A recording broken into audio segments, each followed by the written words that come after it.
I've thought about how I want to do this, and I'm not going to stand above it and explain a type of person to you the way those psychology videos do, general enough that anybody can nod along. I don't trust that. I can't do that. I only have one thing, and it's the actual thing that happened to me. So if you're wired like me, the specifics are going to land, and if you're not, they won't. And that's the whole point. So here's where it started. I wasn't even in kindergarten yet, maybe going into first grade, and I had these little friends, and their parents never let them believe in the fairy tale. The magic. They just knew from the start, and they kept telling me, and telling me. It's not real. None of it's real.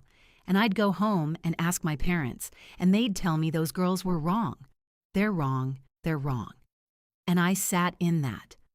This gap where somebody's telling me the world I'm in is made up, and the people I trust are telling me it's real. Until one day my mom just told me the truth, and here's the part nobody talks about. The second I got told the truth, I also got handed the instructions, how to keep the whole thing going, for everybody else still inside it. And that didn't break me. That became the best thing, because I made it magical. I made it the most magical thing for my little brother, for the younger ones. Everything was real. I'd investigate stuff with them, keep every clue alive. I built the whole world and kept it standing. I didn't lose the magic when I found out. I got to become the one who makes it. And that's the thing, the first thing that ever got stamped on me, right at the moment I woke up, was that feeling can be performed. I watched the adults do it. But what got installed in me wasn't the performing. It was the value underneath it. Making it real for other people became my floor, my baseline. And you can't perform your own floor. It's the thing everything else has to stand on. I know no other floor than the one that makes magic for other people. And that's why nobody takes me seriously. Because if that's your starting point, if everything you build has to root all the way back to the very beginning, then you're standing somewhere earlier than everybody else. And people read that wrong. They talk to me like they've lived a whole life before I did, when it's the opposite. I woke up earlier. I saw behind it first, and I stayed close to that spot on purpose, because that's where I read from. That's why I can talk to kids so much easier than I've ever been able to talk to adults. They're still standing where I'm standing. They haven't moved off the origin yet either. Now here's how the instrument actually works, because school proved it. I did horrible in school. I could not hold the information. 1 page of facts for a test, gone. But songs? I hear a song one time and I have it forever. And it's not that I remember it, it's that when it plays, I hear the next word coming before it's said, like a 2-second jump. Time slows down and I hear the word clearest at the exact moment I'm saying it. Because I already have the shape of the whole song. I'm not recalling the words. The shape tells me what comes next. That's the whole difference. School gives you parts, separate facts, in a row, memorize this, then this, then this. I can't hold parts. But a song isn't parts. A song is a whole shape moving. And a shape is the only thing my instrument reads. The thing that made me fail their tests is the exact same thing that lets me hear the word before it's sung.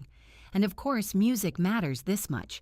Think about what the most important part of any movie is. The soundtrack, the score. And here's the thing about a score. The characters inside the scene can't hear it.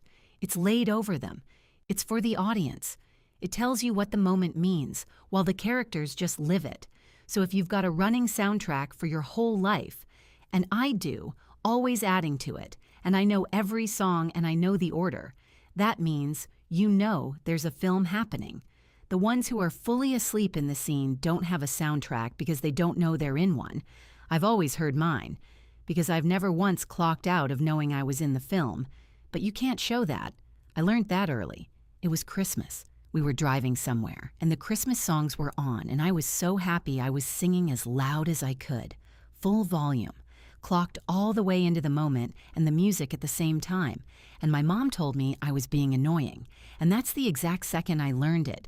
You can't be clocked in at both places and let it show.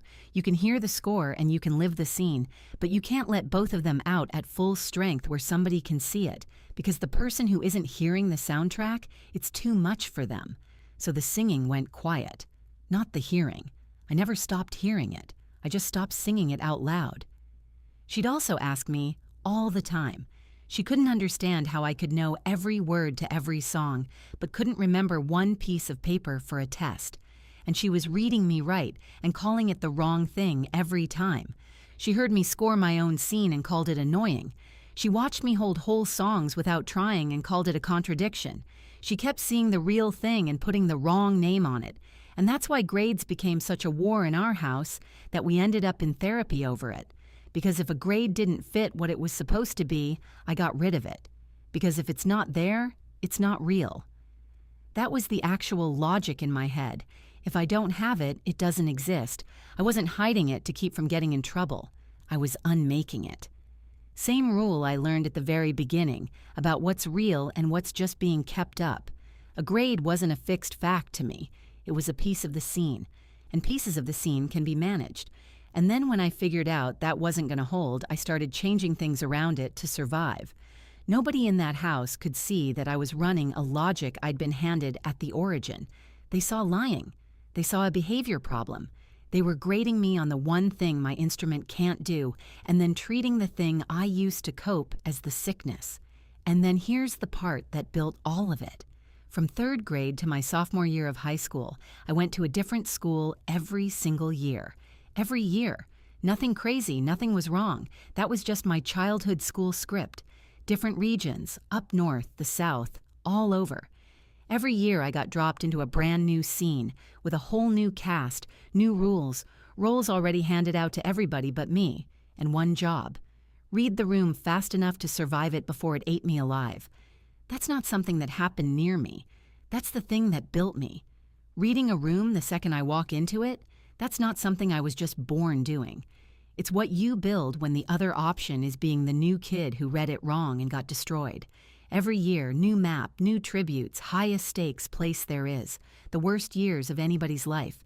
And I was in the Hunger Games, and I mixed and matched every role I'd ever learned, and I survived it. Every year.